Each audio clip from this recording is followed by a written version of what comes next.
Sejarah asal-usul aksara Jawa. Banyak orang yang penasaran dengan sejarah dari aksara Jawa sendiri. Sebenarnya, ada beberapa legenda dari aksara Jawa yang hingga hari ini masih dikenal bahkan diajarkan di sekolah-sekolah. Berikut ini akan dibahas mengenai beberapa sejarah munculnya aksara Jawa itu sendiri. Terdapat seorang ksatria hebat yang asalnya dari tanah Jawa. Namanya adalah Aji Saka. Ia mempunyai seorang abdi yang sangat setia kepadanya. Abdi tersebut bernama Sembada Dandara.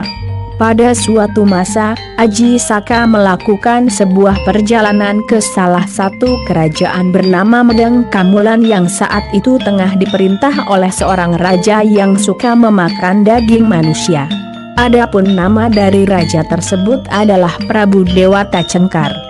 Prabu Dewata Cengkar setiap harinya meminta kepada para pelayan serta prajuritnya untuk senantiasa menghidangkan daging manusia sebagai makanan pokok setiap hari.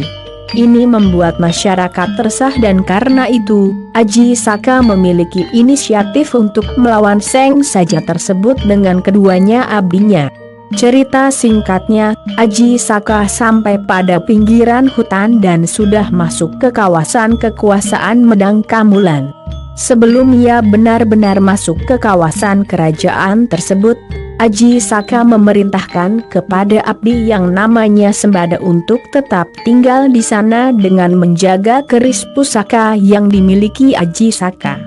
Ia kemudian berpesan supaya keris tersebut dijaga dengan sungguh-sungguh dan tidak boleh diberikan kepada siapapun kecuali kepada Aji Saka. Sedangkan Dora yang merupakan abdi kedua diajak oleh Aji Saka untuk menghadap ke Prabu Dewata Cengkar. Setelah berjumpa dan menghadap langsung ke Prabu Dewata Cengkar, Aji Saka membuat suatu kesepakatan dengan raja tersebut. Ia bersedia dimakan oleh Seng Raja dengan sebuah syarat. Syaratnya adalah Seng Prabu harus menyerahkan daerah kekuasaannya seluas sorban yang dikenakan oleh Aji Saka. Akhirnya Prabu pun mengiyakan dan menerima syarat tersebut.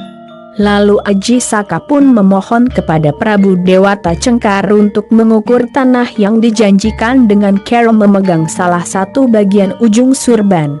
Dan bagian ujung surban yang lain dipegang oleh Aji Saka.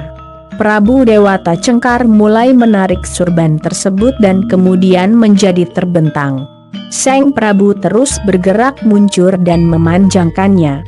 Ia mulai membuka surban supaya menjadi terbentang.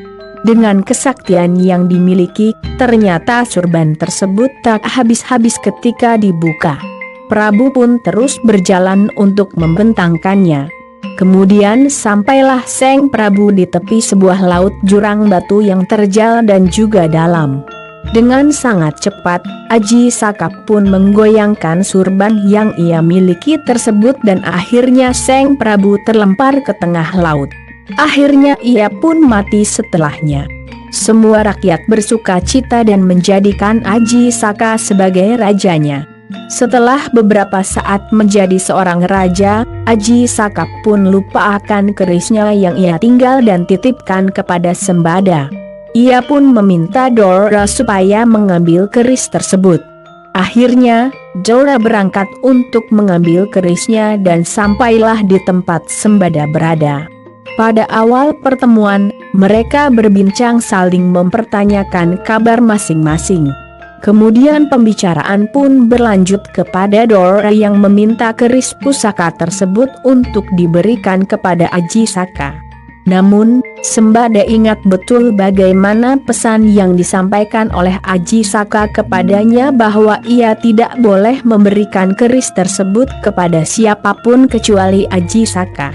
Akhirnya, Sembada pun menolak permintaan Dora untuk menyerahkan keris tersebut.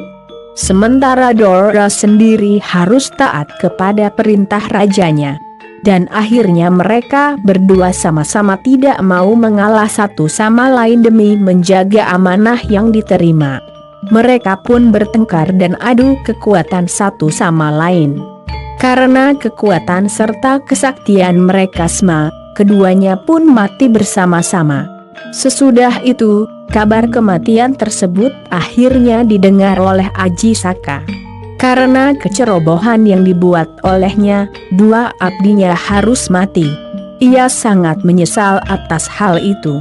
Agar bisa menghormati dua abdi yang mati karena menjaga amanah tersebut, Aji Saka pun membuat barisan huruf dan juga alfabet yang saat ini dikenal sebagai aksara Jawa. Hana Caraka, terdapat dua orang utusan atau carakan, Datasawala, saling berperang untuk mempertahankan sebuah amanah pada Jayanya, lantaran keduanya sama-sama dalam tingkat kesaktian, Madeha Abata Nga, maka keduanya mati menjadi bangkai. Aksara Jawa memang memiliki cakupan yang luas dan cukup rumit untuk dipelajari. Namun harus terus dipelajari supaya aksara Jawa ini tidak punah dan senantiasa hidup di tengah-tengah kekayaan budaya Nusantara. Pengajaran aksara Jawa sendiri juga harus dilakukan secara intens agar anak-anak usia sekolah memiliki perhatian besar terhadap aksara ini. Itulah beberapa ulasan mengenai aksara Jawa dan beberapa pasangannya serta ulasan sejarah munculnya. Dengan mempelajari aksara Jawa, tentu Anda mempertahankan budaya yang sudah muncul sejak dahulu kala. Dan budaya tersebut tidak akan punah dan tetap lestari sampai nanti. Semoga bermanfaat.